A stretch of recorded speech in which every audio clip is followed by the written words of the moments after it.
What's up, guys? Welcome back to the channel. So my girlfriend and I recently went on a trip to Wollaston Lake, Saskatchewan, fishing trip, which is about 800 kilometers north of where we live.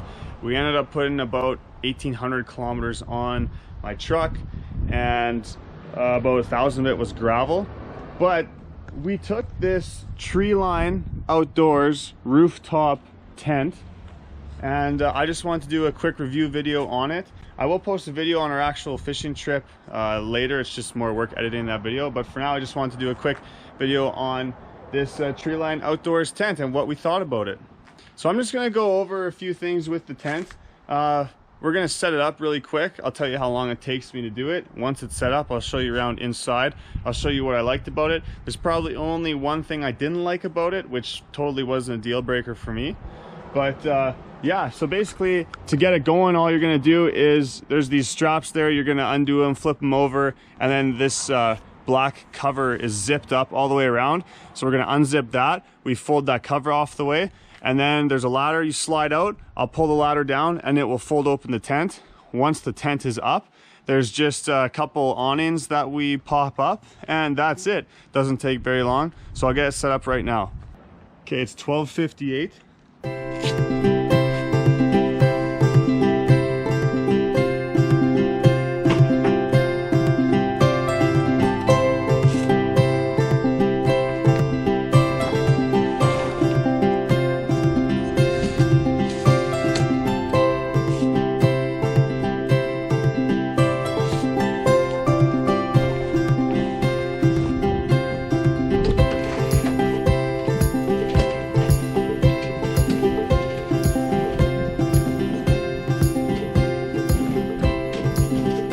We got caught in a rainstorm, so I put it away wet.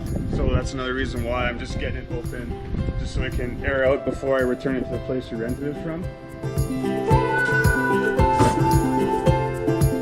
And these metal pieces go through here, put them in like that, bend them up, just like that.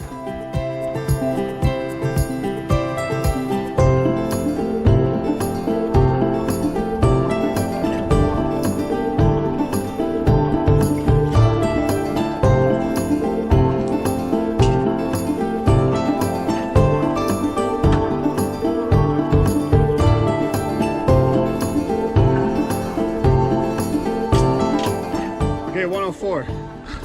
So that took me 6 minutes. 6 minutes, and it's completely set up.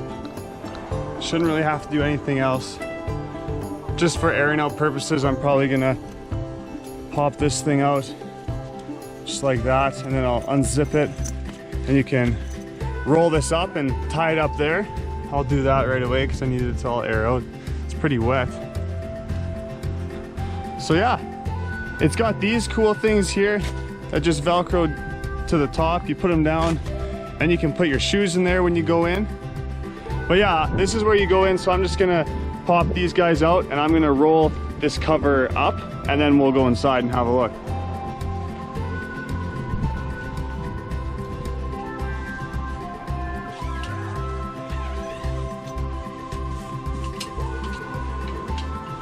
Just gonna pull out all of our blankets just because we gotta wash them anyways.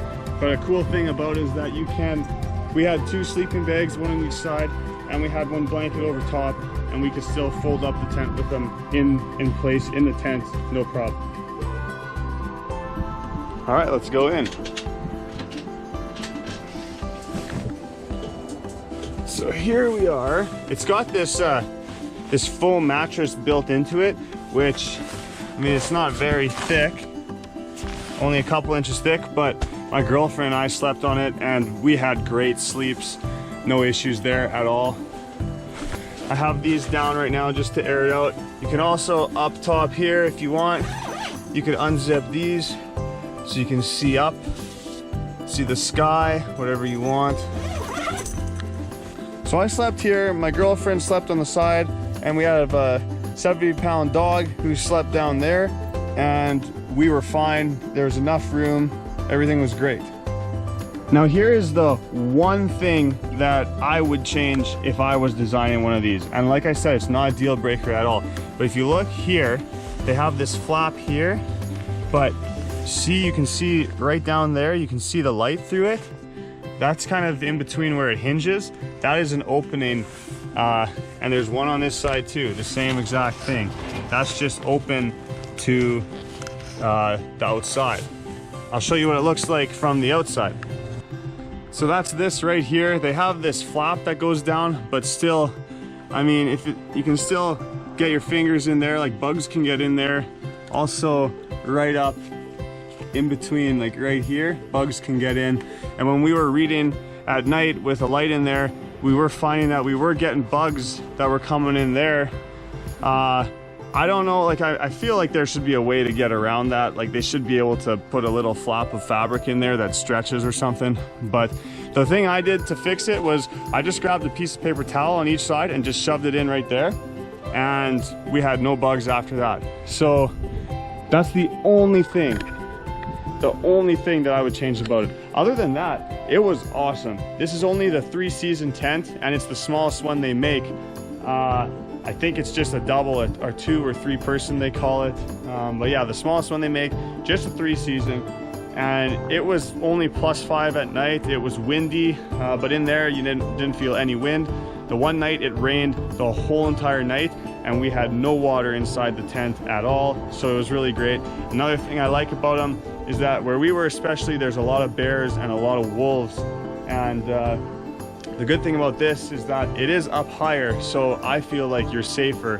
If there was a bear or a wolf or something that was at our vehicle, I feel like you would wake up and you would be alerted of it first before it just tried to charge through your tent if you were sleeping on a normal ground tent.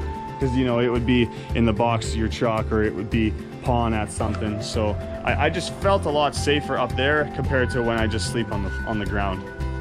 One of the things that really sets Treeline out among other brands is their base here, and how it's actually an aluminum base, and then the inside here is actually aluminum honeycomb support, which also is good for insulating, and it's very strong and very lightweight.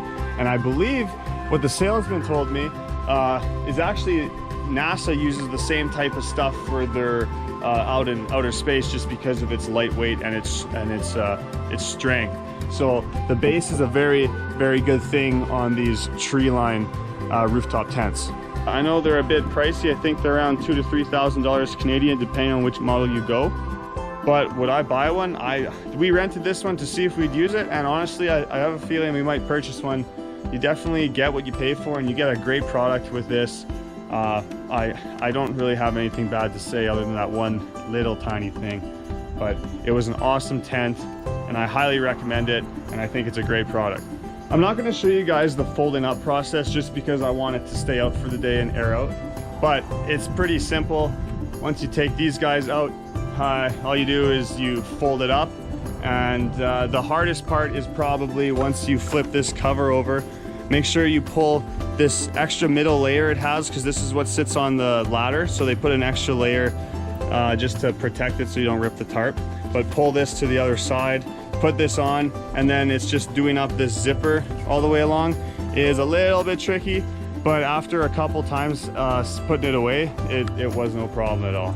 So I'd say it took us 6 minutes to set it up, probably about 10 minutes to put it away. Anyways guys, that's it for my little review video on this tent. If you enjoyed it, please like and subscribe. I thank you guys for watching, and if you're interested in seeing the video of our actual fishing trip and what we got up to and the big fish we caught, once I'm done it, I will put it at the end screen here, so you should be able to see a link to click on that video. But yeah, thanks again for watching. We'll see you on the next video.